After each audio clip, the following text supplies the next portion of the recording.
Hello friends, welcome to साहस of solutions.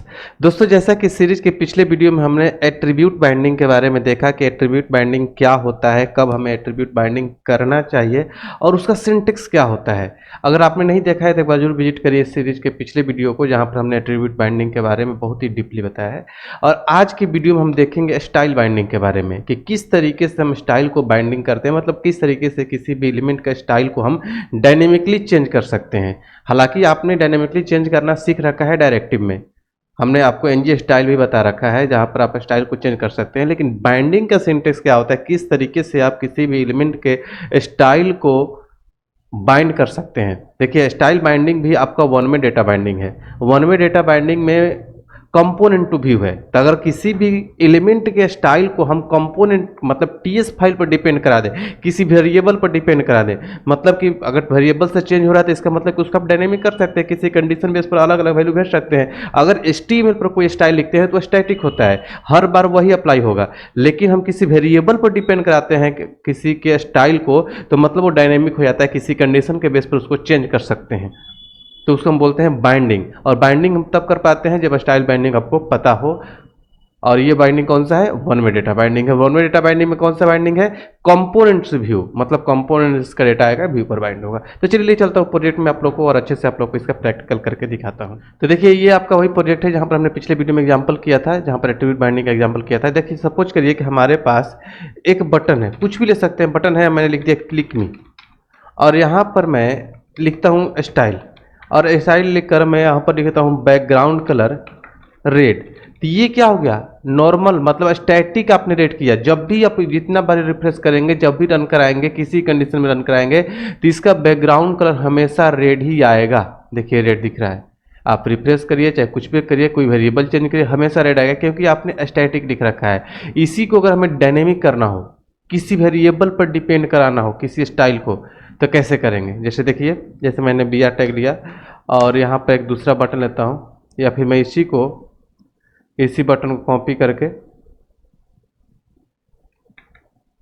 यहाँ पे लिखता हूँ और एक और दूसरा स्टाइल अप्लाई करता हूँ, यहाँ पर स्टाइल बाइंडिंग करता हूँ। ठीक है, तो स्टाइल बाइंडिंग का जो सिंटेक्स होता है वो होता है स्क्वायर ब्रैकेट के अंदर। ठीक है, और यहाँ पर लिखेंगे स्टाइल डॉट, ठीक है, और यहाँ पर अब रेट तो आपका स्टैटिक आपने अप्लाई कर लिया है, इसका भी आप स्टाइल डॉट बैकग्राउंड कलर कर सकते हैं। स्टाइल डॉट बैकग्राउंड कलर और उसका वैल्यू अप्लाई करा कर सकते हैं टीएस फाइल से। लेकिन किसी और भी स्टाइल को हम कैसे करते हैं उसके बारे में हम देख रहे हैं। ठीक है, ये आप लिखा हमने फॉन्ट डैश वेट।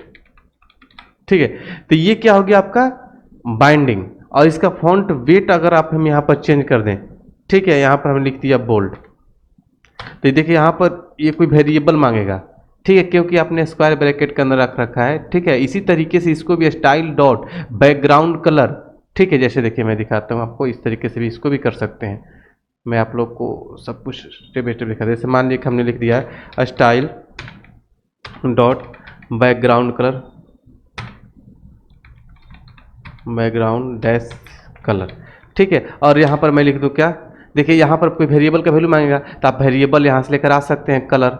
ठीक है, कुछ भी इस तरीके से कलर यहाँ पर लिख दिया मैंने क्या? रेड।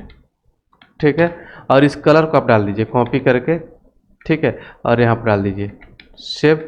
तो अब क्या होगा?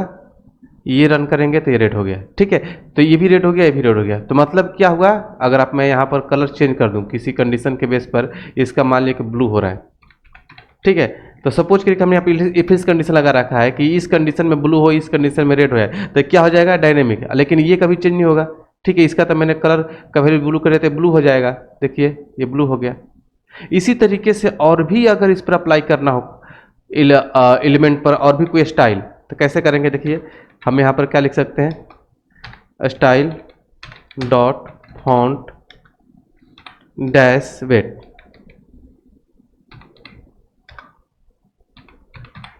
ठीक है, और इसको मैं लिखूंगा कोई वेरिएबल, बोल्ड करना है, क्या करना है। ठीक है, तो अगर मैं चाहता हूं कि नहीं बोल्ड करना है, जो किसी वेरिएबल पर डिपेंड ना कराकर बाईपास करूं, तो बाईपास भी कर सकते हैं। यहाँ पर जैसे सिंगल कोट डाल दीजिए, डबल कोट्स के अंदर सिंगल कोट से यहाँ पर डाल दीजिए बोल्ड। ठीक है, तो ये भी आपका स्टाइल बाइंडिंग हो रहा है, लेकिन हमने यहाँ पर स्टैटिक वैल्यू डाल दिया। ठीक है, देखिए नीचे वाला जो वेरिएबल होगा बोल्ड हो गया होगा। देखिए बोल्ड हो गया। ठीक है। दूसरा चीज़ कि अगर मैं चाहता हूँ कि इसके वेरिएबल पर डिपेंड कराऊँ तो मैं यहाँ पर एक वेरिएबल ले सकता हूँ।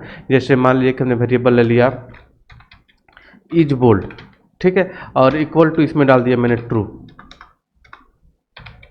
ठीक है। और यहाँ पर मैं क्या लिख दूंगा, यहाँ पर चेक लगा दूंगा। देखिए मैंने कॉपी किया, इसको कॉपी करके पेस्ट, ठीक है। और यहाँ पर मैं लिख दूंगा कि इज बोल्ड के अंदर अगर ट्रू है तब तो बोल्ड हो जाओ, ठीक है, और नहीं तो नॉर्मल रहे, ठीक है, नहीं तो नॉर्मल रहेगा। तो देखिए अभी इसका क्या हो जाएगा, अगर ये बोल्ड होगा, इसमें ट्रू रहेगा तो बोल्ड होगा, मतलब ये डिपेंड हो गया इस वेरिएबल पर। इस वेरिएबल का वैल्यू हम चेंज कर सकते हैं। देखिए बोल्ड है, ठीक है, जैसे ही मैं इसको यहाँ पर फॉल्स कर दूंगा, ट्रू नहीं रहेगा, तो ये क्या हो जाएगा, वहाँ पर नॉर्मल हो जाएगा। देखिए नॉर्मल हो गया, यही केवल बोल रहा है। इसी तरीके से और भी कुछ किसी भी चीज़ के लिए अप्लाई कर सकते हैं। जैसे मान लीजिए हमने यहाँ पे एक वेरिएबल लिया है इज इटालिक, ठीक है, और इसको मैंने डाल दिया ट्रू, सेव, और यहाँ पर मैं इसको कॉपी करके सेव, और यहाँ पर मैं डालता हूँ फॉन्ट डॉट स्टाइल, ठीक है, और यहाँ पर मैं डालता हूँ इज इटालिक इस वेरिएबल को। तो अगर ये इसमें ट्रू आ रहा है तो इटालिक हो जाए, और नहीं तो नॉर्मल रहे। तो देखिए नीचे वाला इटालिक हो गया होगा, देखिए इटालिक हो गया। तो इस तरीके से आप कर सकते हैं। फ़ॉन्ट साइज इंक्रीज कर सकते हैं अगर आपको फ़ॉन्ट साइज इंक्रीज करना हो। जैसे मान लीजिए इसको मैंने कॉपी किया, कॉपी करके, और ये अलग अलग दिखा रहा हूँ, एक ही में कॉमा लगा कर सकते हैं, लेकिन अलग अलग इस दिखा रहा हूँ ताकि आपको प्रॉपर नॉलेज हो, ठीक है। यहाँ पर लिख रहा हूँ style dot font dash size, ठीक है। और यहीं पर आप साइज भी दे सकते हैं, कोई वेरिएबल मांगेगा, नहीं तो आप साइज दे दीजिए, नहीं तो यहाँ पर वेरिएबल लेकर आइए। यहाँ पर मैंने ले लिया वेरिएबल फॉन्ट साइज, इसमें डाल दिया मैंने 40, ठीक है। तो आप 40 px यहाँ पर कर दीजिए, कॉपी करके, और यहाँ पर डालिएगा तो 40 px हो जाएगा। वेरिएबल का वैल्यू आ गया। देखिए 1 सेकेंड, शायद हमने सेव नहीं किया फॉन्ट साइज, इसको सेव करता हूँ, फॉन्ट साइज डॉट px नहीं लिखा था मैंने। अब देखिए अब क्या हो जाएगा, 40 px हो गया। इस तरीके से आप चेंज कर सकते हैं। आप स्टैटिक वैल्यू भी डाल सकते हैं, ठीक है, बाई पास करके, जैसे मैंने बताया, और नहीं तो आप कोई वेरिएबल लेकर आइए। तो इस तरीके से आप किसी भी स्टाइल को, मैंने जैसा स्टाइल का दिखाया, फॉन्ट का दिखाया, वेट का दिखाया, बैकग्राउंड कलर का दिखाया, कलर का भी कर सकते हैं। कोई भी स्टाइल को आप डायनेमिक कर सकते हैं with the help of style binding. तो आई होप कि आप लोग को समझ में आ गया होगा कि स्टाइल बाइंडिंग क्या होता है। फिर भी आपके माइंड में कोई भी कंफ्यूजन हो तो हमारे कमेंट बॉक्स में जरूर शेयर करिए, हम आपके कमेंट का रिप्लाई करेंगे। तो चलिए अगले वीडियो में हम देखते हैं क्लास बाइंडिंग के बारे में, किस तरीके से पूरे के पूरे क्लास को हम डायनेमिकली चेंज कर सकते हैं। तो चलिए मिलते हैं अगले वीडियो में। Thank you so much.